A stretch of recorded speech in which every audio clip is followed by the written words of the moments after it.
E essa parte da gravação, né? Porque ele fala, né? Que eu preciso ter um disco, né? Demorou tanto, né? Para sair, né?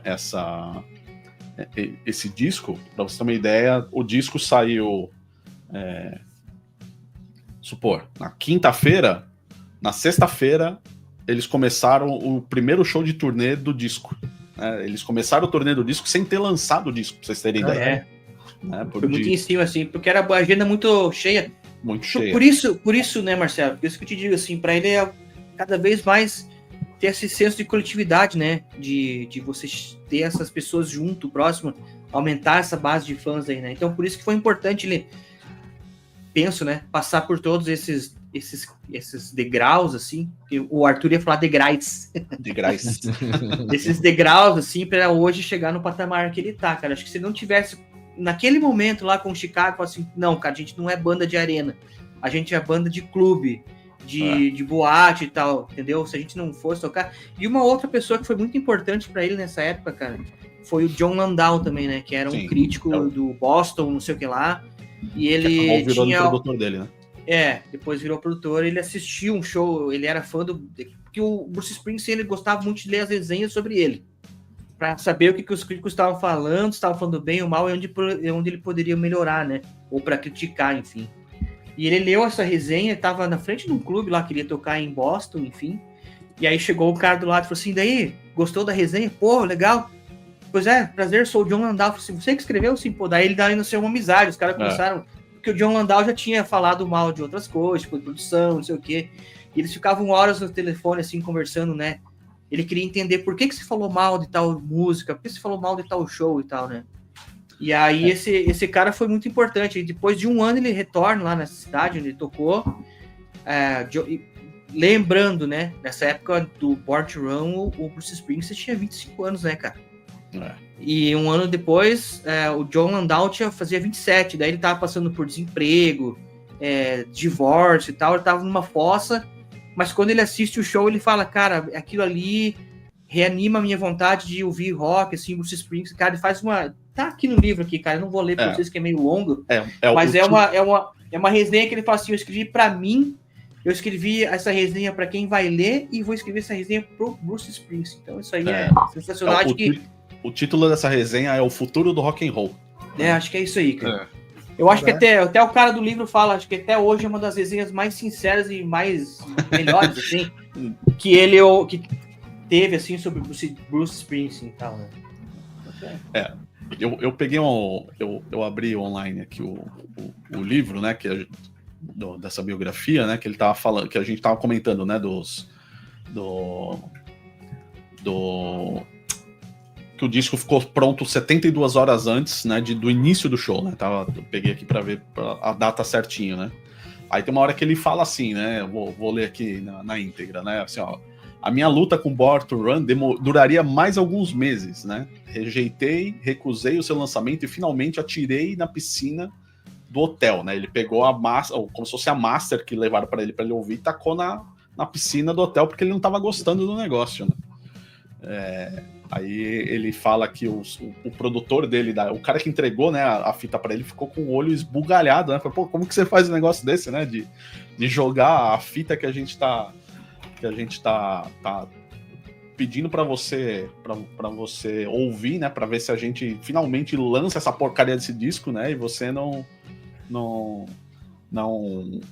faz um negócio desse, né? Aí os caras voltaram pro estúdio, né? Remixaram, né?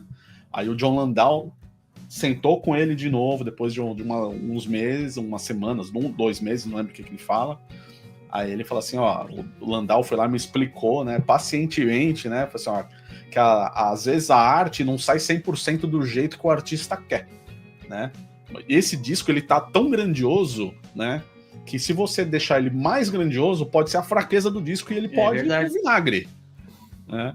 Daí ele fala assim, então, depois dessas palavras do John, aí eu deixei que lançassem o disco, né? O cara manda ele teve que ser convencido, né? Até o último minuto ali. Fala assim, cara, esse negócio tá bom, não vai melhorar, né? Se você melhorar, vai piorar o negócio. Né? Foda. Cara, e é um puta de um disco, né? Não é à toa que foi literalmente a virada de chave de tudo pra ele, né? Frente aos outros, ele me parece tem muito mais unidade, né? Assim, sim, musical, frente aos outros dois primeiros, assim, parece ter uma coerência musical maior em termos de direcionamento musical deles. E eu acho que tu tocou num ponto bem interessante, né? Ele é grandioso, né? A produção, né? Mesmo que os outros tenham os sopros que dá essa impressão de coisas grandiosas, parece que a melodia construída nessas músicas, ela soa realmente grandioso, né? Fora essa parede sonora que ele conseguiu no estúdio, né? Os outros discos são bons, a produção não é ruim, mas parece ser mais magrinho que esse, podemos dizer assim, né? Eu acho que é mais encorpado, né? Exatamente por ele colocar, cara, a vida inteira dele dentro desse disco, né? Era o futuro dele ali, né? E você falou, né? Dessa parede musical aí, tem de tudo, né, cara? O disco já começa com uma harmônica ali, né? Na Thunder Road ali. Cara, não foi o primeiro disco do Bruce que eu ouvi, né? Eu comecei pelo Born to USA, acho que como a grande maioria de todo mundo, né? Aí eu fui ouvindo a discografia dele toda, e quando, cara, esse disco caiu na minha mão, eu nem lembro quando foi, eu falei assim, cara, que disco incrível, né, cara? A música começa com uma harmônica ali que você fala, né, da onde que vai, o que vai surgir disso, né, cara? E ela vai subindo, cara, e o disco, cara, vai, cara, numa crescente que você fala, cara, não é possível que existe esse disco e eu não conhecia antes, né? Porque, cara, é um absurdo, né? E fora o que o saxonista faz, né, cara? O Big Man, né, cara? É uma coisa extraordinária os metais desse cara nesse disco, né? Todos os discos que ele participa, cara, a parte dos metais são incríveis, né?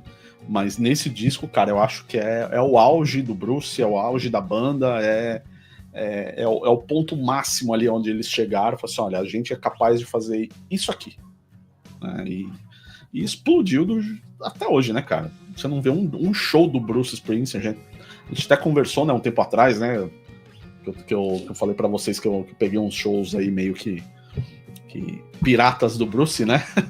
Você não vê, cara, um show do cara vazio, você não vê um show da galera que não canta junto, ou que se emociona junto com o cara.